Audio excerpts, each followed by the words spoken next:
안녕하세요. 김태훈의 현미한 투자자 방송 시작하겠습니다.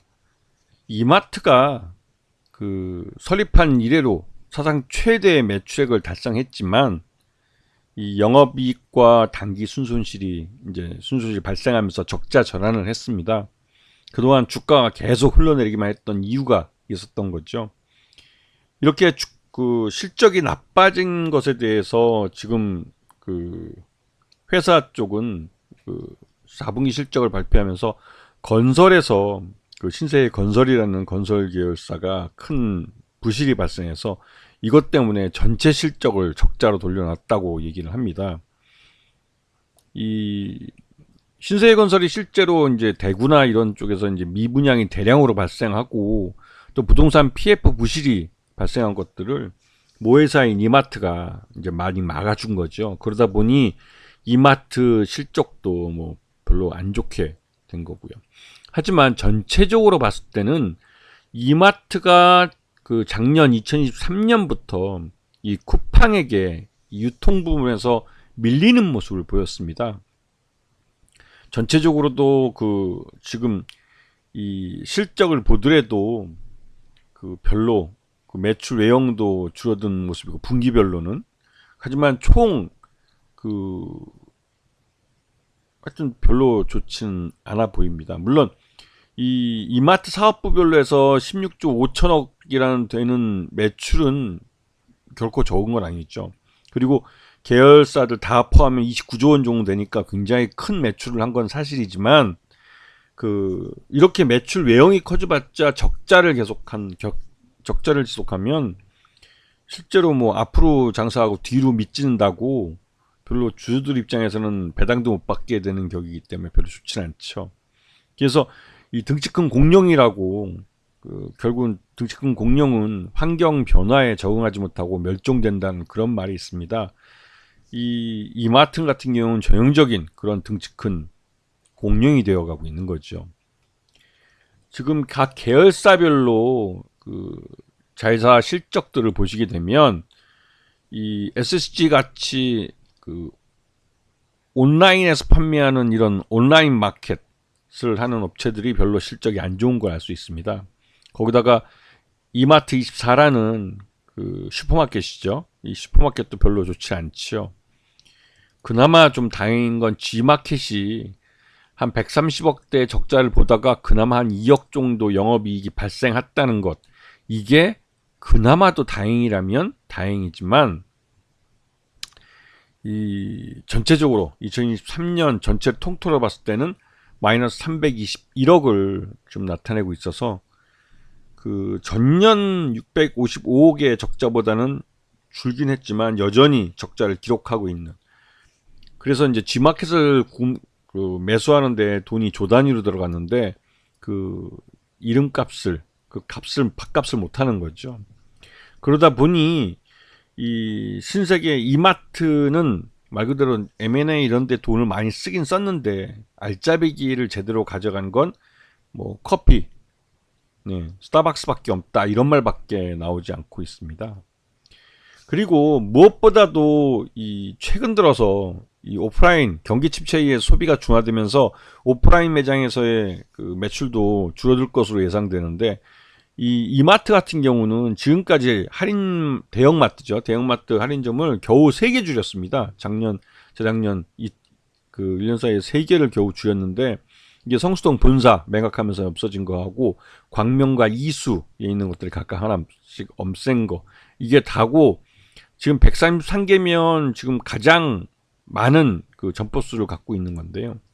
그러다 보니 이 롯데하고 많이 비교가 됩니다. 롯데마트 같은 경우는 지난 2019년 중국 사드 보복 때 굉장히 좀 어려움을 겪었죠. 그래가지고 그때 125개 하던 이 점포들을 113개까지 대량으로 매도를 쳤습니다. 그래가지고 현금화를 했죠.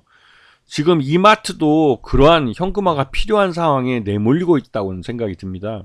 왜냐면 이마트가 이미 쿠팡과 그러니까 온라인 매출을 하고 있는 쿠팡과의 경쟁에서 이마트가 이미 패배했기 때문에 패배가 좀 짙어졌죠. 1년 내내 지금 매출 외형으로도 그렇고 단기 손실을 이마트를 냈는데 거기는 흑자를 냈고 하는 부분에서 이마트는 사업 구조조정이 필요한 상태로 보입니다.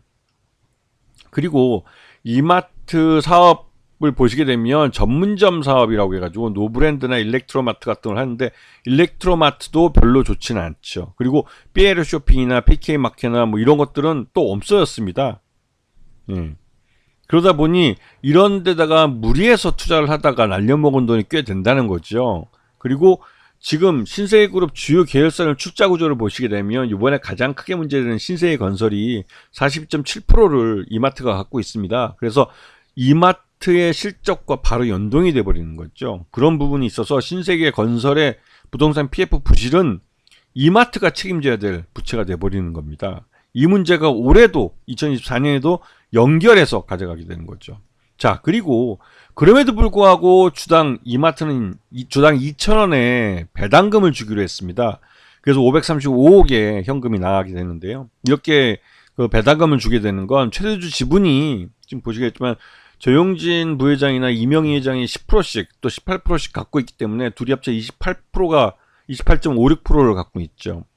그래서 주당 2,000원씩 하면 꽤 큰 돈이 이 오너일가들에게 넘어가게 되는 겁니다. 그렇게 줘야만 될 이유가 있기도 하겠죠.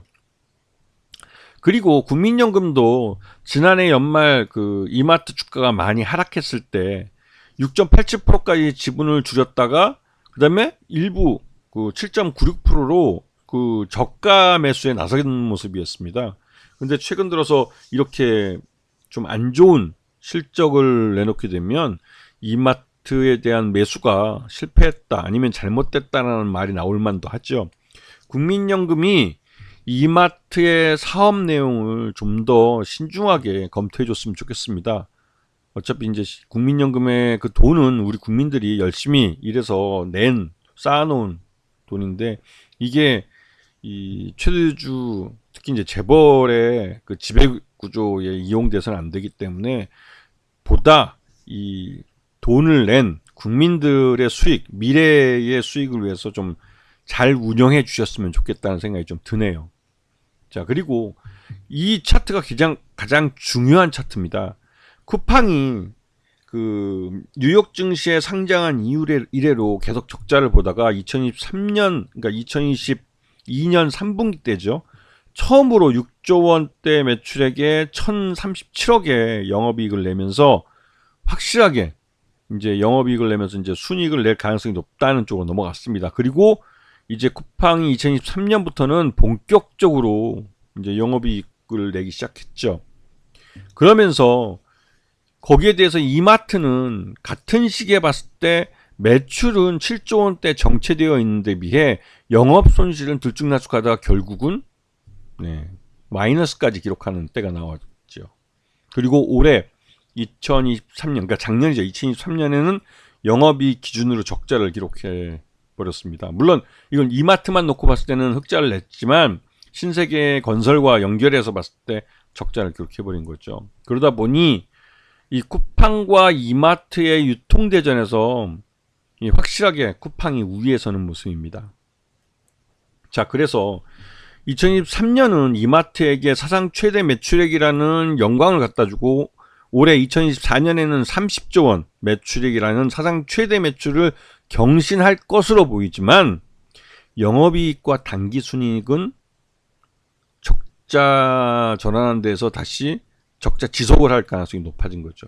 이거는 이마트가 보유하고 있는 그 대형마트를 매각을 해서 이 부채를 끄고 거기다 이자 비용도 줄이고 또 신세계건설의 부동산 PF 부실을 꺼야만 이런 잠재적인 리스크에 대해서 시장이 좀 안도감을 갖고 투자자들도 본격적으로 매수에 나설 수 있을 겁니다.